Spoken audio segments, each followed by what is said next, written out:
Hello student, welcome to the Catalyst MediG Foundation classes. Friends, my name is Sanjay Kumar Mishra, your biology educator. ठीक है, तो अभी तक हम क्लास 9th की बायोलॉजी को कवर कर रहे हैं और हमने the fundamental unit of life chapter में सेल के इंट्रोडक्शन को कवर किया, सेल थ्योरी को कवर किया था। आज जिस टॉपिक को हम कवर करने वाले हैं उस टॉपिक का नाम है cell shape, size and number. ये जो टॉपिक है ना एनसीईआरटी में दी गई है, ठीक है, और आपके एग्जाम के पॉइंट ऑफ व्यू से भी बहुत ज़्यादा इम्पोर्टेंट है और आपको सीखने और समझने के लिए भी ये इम्पोर्टेंट है। तो हम एक बार टॉपिक का नाम लिख लेते हैं। आज के इस वीडियो में हम टॉपिक को क्या कवर करेंगे? Cell shape, cell shape, size and number and number. अब शेप क्या होता है, साइज क्या होती है, ठीक है, और उसके अलावा नंबर क्या होता है, तो उसके बारे में हम पहले डिस्कस कर लेते हैं। सेल क्या है? सेल के बारे में जैसा कि हम लोग पहले ही जान चुके हैं, क्या है? स्ट्रक्चरल एंड फंक्शनल यूनिट है। किसकी? लाइफ की। और उसके बाद में अगर हम बात करें ना, तो फिर आता है शेप के बारे में। शेप क्या है? कोई चीज कैसे उसका स्ट्रक्चर है, ठीक है, वो उसके शेप को बताता है, ठीक है, एक्चुअली वो कैसी दिख रही है, उसकी मॉर्फोलॉजी कैसी है। साइज क्या है? वो कितनी बड़ी है, कितनी छोटी है ना, उसका मेजरमेंट क्या है, वो साइज होता है। और उसके बाद में नंबर, उसके नंबर कितने हैं, एक है या एक से ज्यादा है, ठीक है। अगर एक है तो यूनिसेलुलर हो जाता है और एक से ज्यादा है तो मल्टीसेलुलर हो जाता है, जो मैं इन चीजों को आगे कवर करूंगा, ठीक है। अब आपके दिमाग में एक क्वेश्चन आना चाहिए कि ये जो सेल का शेप है, साइज है और नंबर है, ये इसके बारे में हमें डिस्कशन क्यों करना है? क्या ये अलग अलग होता है या सारी ऑर्गेनिज्म में सेम होता है? तो मैं आपको बताऊं कि जितने भी ऑर्गेनिज्म होते हैं उनमें अलग अलग तरह की सेल्स पाई जाती हैं, अलग अलग स्पीसीज की बात करें तो। और उनके नंबर भी वेरी करते हैं और डिपेंड ऑन द फंक्शन, उनकी फंक्शंस कैसे हैं, जैसे उनका फंक्शंस होगा वैसी उनके अंदर फिजियोलॉजी होगी और वैसा उनका शेप और साइज होगा, जैसा उनको फंक्शन परफॉर्म करना है। पहली बात तो शेप वैसे होगा, और उसके अलावा अगर हम बात करें तो साइज भी उनकी होगी, और जितना ज्यादा फंक्शन परफॉर्म कर रहे हैं उतना ज्यादा नंबर में उनको होना पड़ेगा। ये चीजें भी आगे आपको क्लियर हो जाएंगी। तो सबसे पहले हम शेप की बात करते हैं। सबसे पहले हम किसकी बात करेंगे? शेप की बात करते हैं। सबसे पहले हम शेप की बात करते हैं। तो जैसा कि अगर मैं बात करूं ना, तो सेल्स जो होती हैं उन वो हाईली डाइवर्सिफाइड होती हैं, मतलब बहुत ज्यादा डाइवर्सिटी होती है। अगर इनके शेप की बात करता हूं, ठीक है, जिनमें से कुछ को हम याद कर लेते हैं जो हमारे एग्जाम के पॉइंट ऑफ व्यू से बहुत ज्यादा इंपॉर्टेंट है। उनमें से तो पहला आता है, अगर मैं बात करूं तो आरबीसी का आता है। क्या आता है? आरबीसी, ठीक है। आरबीसी क्या होती है? ह्यूमन, क्या होती हैं? ह्यूमन। मेरे साथ आप लोग नोट्स बनाते चले, वरना आप लेक्चर में बोर हो जाएंगे। Human red blood cells. Human red blood cells जो होती हैं, ह्यूमन की जो रेड ब्लड सेल्स होती हैं, ठीक है, उनको हम क्या बोलते हैं? बेसिकली आरबीसी बोलते हैं। क्या बोलते हैं? आरबीसी बोलते हैं, ठीक है, human red blood cells. Okay. इनका शेप कैसा होता है? इनका शेप जो होता है वो या तो राउंडेड होता है। कैसा होता है? राउंडेड। या फिर कैसा होता है? By concave. कैसा होता है? बाई कॉनकेव, ठीक है। या तो वो राउंडेड होती हैं या तो बाई कॉनकेव होती हैं। उसके बाद में हमारे पास दूसरा जो आता है, उसकी हम बात करेंगे। दूसरी सेल्स कौन सी है जो आपके एग्जाम के पॉइंट ऑफ व्यू से बहुत ज्यादा इंपॉर्टेंट है? ये आपकी फर्स्ट हो गई, ठीक है। सेकंड की अगर मैं बात करूं तो डब्ल्यूबीसी की बात करते हैं। किसकी बात करते हैं? डब्ल्यूबीसीज की बात करते हैं, जिनको हम क्या बोलते हैं? White blood cells. क्या बोलते हैं? White blood, white blood cells, white blood cells बोलते हैं, ठीक है। इनका शेप कैसा होता है? अगर इनके शेप की बात करें तो ये कैसी होती है? अमेबॉइड शेप होती है। कैसी होती है? अमेबॉइड। क्लियर है आपको इतनी बात?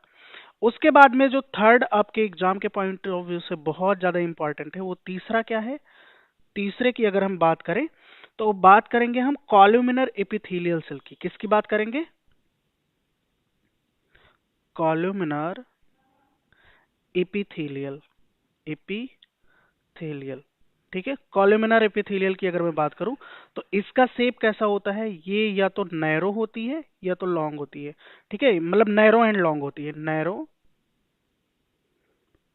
And long, narrow and long. उसके बाद में एक जो और मोस्ट इंपॉर्टेंट चीज दी गई है, प्लांट सेल का एक एग्जांपल दिया गया है जिसमें हम मीजोफिल सेल की बात करेंगे। किसकी बात करेंगे? मीजोफिल सेल की, ठीक है। स्पंजी मीजोफिल, जैसा कि एनसीईआरटी में दिया है, spongy mesophyll cells. Spongy mesophyll cell की अगर मैं बात करूं तो इसका जो शेप होता है वो कैसा होता है? इसका जो शेप होता है वो ओवल एंड राउंडेड होता है। कैसा होता है? Oval and rounded, Oval and rounded. तो ये जितनी चीजें हैं, ठीक है, इसको आपको ध्यान से याद रखना है। पहला तो हो गया आरबीसीज। आरबीसीज क्या होती है? ह्यूमन रेड ब्लड सेल्स होती हैं। कैसी होती हैं? राउंडेड एंड बाइकॉनकेव होती हैं। उसके अलावा फिर आता है डब्ल्यूबीसी। डब्ल्यूबीसी में कौन आता है? White blood cells. White blood cells shape कैसा होता है? अमीबॉइड होता है। उसके बाद में कॉलुमिनर एपिथेलियल सेल की बात करेंगे। कॉलुमिनर एपिथेलियल सेल जो होती है वो नैरो एंड लॉन्ग होती है। उसके अलावा आता है spongy mesophyll cells. Spongy mesophyll sales की अगर मैं बात करूं तो ओवल एंड राउंडेड होता है। कैसा होता है? ओवल एंड राउंडेड, ठीक है। आगे बढ़ते हैं। अब हम डिस्कस करेंगे सेल की साइज के बारे में, ठीक है। सेल की साइज के बारे में, ठीक है। तो यहां पे लिख लेते हैं साइज ऑफ सेल्स, ठीक है।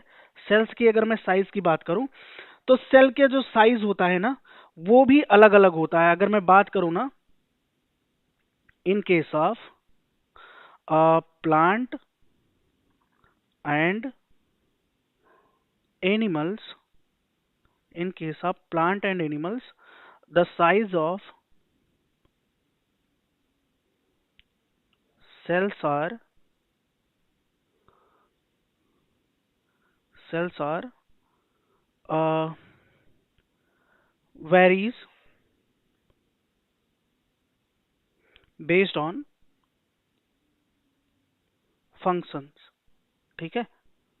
देखो जैसा उसमें फंक्शन होगा, ठीक है, वैसा उनका साइज होगा, ठीक है। और शेप भी वैसा होगा, जैसे कि मैंने आपको पहले ही क्लियर कर दिया था। कुछ इंपॉर्टेंट एग्जांपल्स हैं जो आपको याद रखने हैं, जिनमें से पहला आता है, अगर मैं बात करूं किसकी? रेड ब्लड सेल्स की, ठीक है। जिनको हम क्या बोलते हैं?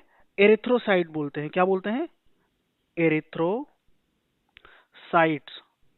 एरिथ्रोसाइट्स। एरिथ्रोसाइट्स जो होते हैं, अगर इनके मैं साइज की बात करूं तो ये कितना होता है? 7 to 8 micrometer, 7 to 8 micrometer in diameter, ठीक है, डायमीटर, ठीक है, 7 to 8 माइक्रोमीटर इन डायमीटर। उसके बाद में अगर मैं सेकंड बात करूं तो सेकंड, अगर ह्यूमन oocytes की अगर बात करते हैं, किसकी? Human human oocytes, human oocytes की अगर मैं बात करता हूं तो वो लगभग 120 माइक्रोमीटर की होती है। कितनी होती है? 120 माइक्रोमीटर की होती है। क्लियर है? और ये भी क्या होता है? डायमीटर में, 120 माइक्रोमीटर इन डायमीटर। उसके अलावा जो most of the human cells हैं उनकी रेंज क्या होती है? इंपॉर्टेंट चीज है, आपको एक नंबर में पूछा जा सकता है। Most of the most of the human cells जो होती हैं, ह्यूमन सेल्स जो होती हैं, most of the human cells जो होती हैं वो लगभग 10 to 15 माइक्रोमीटर इन डायमीटर, ठीक है, इन डायमीटर, ठीक है। ये चीज आपको याद रखना है। उसके अलावा जो स्मॉलेस्ट सेल होती है हमारे पास, क्या होती है? स्मॉलेस्ट सेल, स्मॉलेस्ट सेल जो होती है वो हमारे पास क्या होती है? माइकोप्लाज्मा होती है। ये इंपॉर्टेंट है, आपको याद रखना है। जो स्मॉलेस्ट सेल होती है वो क्या होती है? माइकोप्लाज्मा। माइकोप्लाज्मा। माइकोप्लाज्मा जो होती है, इसकी जो साइज होती है अप्रोक्सीमेटली 0.1 माइक्रोमीटर होती है। 0.1 माइक्रोमीटर। क्लियर है इतनी बात आपको? अब इसके बाद में जो इंपॉर्टेंट चीज है वो हम बात करेंगे सेल के नंबर के बारे में। किसके बारे में बात करेंगे? सेल के नंबर के बारे में बात करेंगे, ठीक है? तो सेल के अगर नंबर की बात करें तो ये अपने आप में बहुत ही इंपॉर्टेंट है, और ये भी आपके एग्जाम के पॉइंट ऑफ व्यू से भी बहुत ज्यादा इंपॉर्टेंट है, ठीक है? तो अगर मैं नंबर की बात करता हूं तो जिस तरह का ऑर्गेनिज्म है ना, जैसा उसका कॉम्पोजिशन है, ठीक है? आपको जैसा सेल बायोलॉजी जब आपने पढ़ी ना, तो आपने एक स्टेटमेंट पढ़ा था कि organism are all organism are composed of cell. ये आपने कब पढ़ा? सेल थ्योरी के टाइम पे पढ़ा, ठीक है? अब जितने भी तरह के ऑर्गेनिज्म होते हैं वो किससे मिलकर बने होते हैं? सेल से मिलकर बने होते हैं। अब डिपेंड करता है कि उसमें सेल का नंबर कितना है। सेल का नंबर एक है या एक से ज्यादा है, ठीक है? सेल का नंबर एक है या एक से ज्यादा है। अगर नंबर ऑफ सेल जो है वो एक है तो उसको हम क्या बोलेंगे? यूनिसेलुलर बोलेंगे। क्या बोलेंगे? यूनिसेलुलर बोलेंगे। अगर एक से ज्यादा है तो उसको हम क्या बोलेंगे?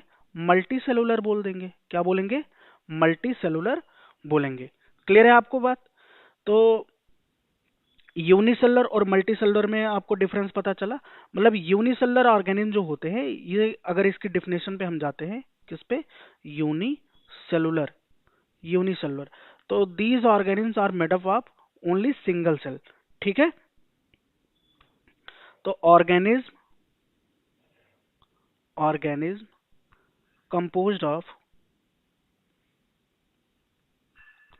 composed of only single cell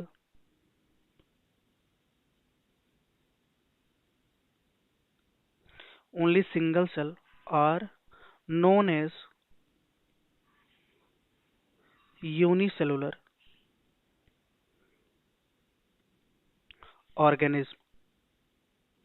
unicellular organism, ठीक है?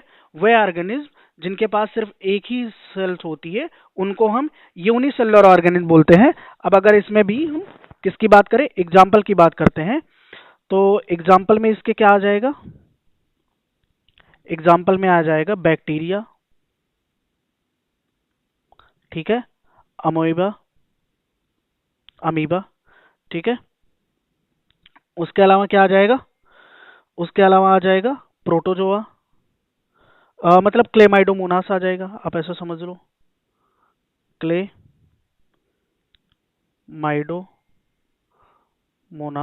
क्लेमाइडोमोनास हो गया। उसके अलावा क्या हो जाएगा? उसके अलावा एक फंजाई होता है जिसको हम यीस्ट बोलते हैं, वो भी क्या होता है? यूनिसेलुलर होता है। तो ये सारे एग्जांपल्स क्या हो गए?